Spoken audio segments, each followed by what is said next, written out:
नमस्कार, आप देख रहे हैं बीएनडी न्यूज। मैं हूं अभिषेक दुबे। दिनेश लाल यादव निरहुआ आप सभी जानते होंगे, आजमगढ़ से चुनाव जीते हैं और सांसद हैं।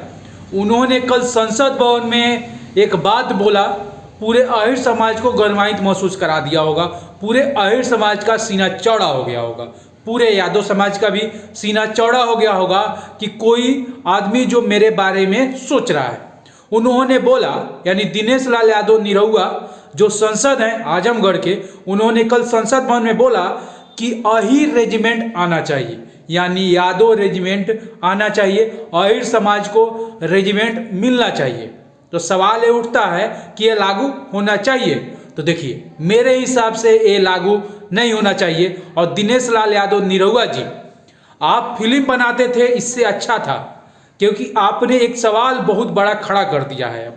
खड़ा इस चीज़ का कर दिया है कि आप कह रहे हैं कि अहिर रेजिमेंट आना चाहिए। तो सवाल ये उठता है कि मलाह कहेगा मलाह रेजिमेंट, चमार कहेगा चमार रेजिमेंट, उसके बाद भूमियार कहेगा भूमियार रेजिमेंट, राजपूत कहेगा राजपूत रेजिमेंट, कास्ट कहेगा कास्ट रेजिमेंट, सिख कहेगा सिख रेजिमेंट। क्योंकि ये भारत मेरा पूरे राज्य में हर जाति बसते हैं, तो हर जाति वाला कहेंगे कि मेरा रेजिमेंट मिलना चाहिए। तो फिर सेना किस लिए? तो सेना ही नहीं रही है, रेजिमेंट ही बना दीजिए। मैं मानता हूं कि अहिर समाज का रेजिमेंट ने काम किया था, लेकिन इसकी समाप्ति हो गई है। इस पर फिर से लागू करना यानी देश में बवाल करना। और इससे दिनेश लाल यादव निरहुआ जी को लग रहा होगा कि इससे वोट बैंक बन जाएगा या यादव समाज मेरे पीछे आ जाएंगे। तो सुनिए ना जी, एक चीज बता देता हूँ, बिहार में शायद तो नहीं, बिहार में इसलिए नहीं क्योंकि लालू यादव को ही नेता मानते हैं पूरे अहिर समाज, यानी कि लालू यादव मतलब अहिर समाज, और अहिर समाज को ही लालू यादव को नेता मानते हैं। आप कितना भी अहिर समाज के हैं, लेकिन आपको नेता नहीं मानेंगे। और आप अगर वोट बैंक के लिए देश में हुड़दुम कराना चाहते हैं तो सही बात है, आप हुड़दुम कराइए, इससे मैं कहीं नहीं बोलूँगा। लेकिन अगर देश में गलती होगा तो मैं उस पर आवाज़ उठाऊँगा, कोई भी हो उसको मैं कहूँगा कि आप एक गलत किए हैं।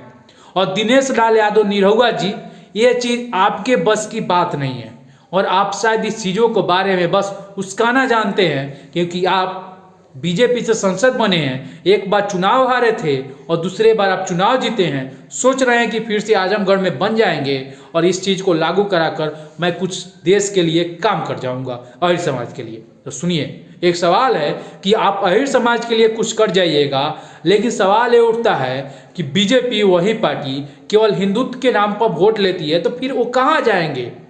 केवल अगर अहिर रेजिमेंट आता है तो सवाल ये उठता है क्यों आएगा? तो सवाल ये उठता भी है कि सब जाति को अरेंजमेंट दे दीजिए और सेना गायब कर दीजिए, क्योंकि सेना गायब करने में सबसे बड़ा हाथ बीजेपी का बहुत अच्छा है। जैसे 4 साल वाला लाया और ला दीजिए। आप लोगों का बस यही काम बचा है कि बस देश में लड़ाई लगे रहे, लड़ाई करते रहे, देश का भाड़ में जाए, कुछ भी हो जाए, आप लोगों को कोई सोचना नहीं है। इसलिए मैं मानता हूँ दिनेश लाल यादव निरहुआ जी बड़े नेता हैं, सोचते हैं, भोजपुरी के सबसे बड़े स्टार हैं, वो भी सोचते हैं, कभी डिबेट कभी कुछ चीज़ों में नहीं आते हैं विवाद में। लेकिन शायद यहाँ पर आप गलत बोल गए हैं, क्योंकि अहिर रेजिमेंट आना मतलब देश में बवाल मचेगा फिर से, और फिर से कुछ हो जाएगा देश को। तो शायद इस चीज़ को सोचेंगे जो भी सोचने वाले हैं, सेना के अध्यक्ष लोग शायद सोचेंगे कि इस चीज़ को लागू ना हो। लागू हुआ देश बवाल मचेगा, फिर देश में वही हुआ जब आप कुछ भी नया चीज़ लाते हैं बवाल सा मच जाता है। तो एक बार सोचिएगा और दिमाग से दिनेश लाल यादव निरहुआ जी, आप जब संसद में जाते हैं तो कुछ सोच के बोलिएगा। जय हिंद।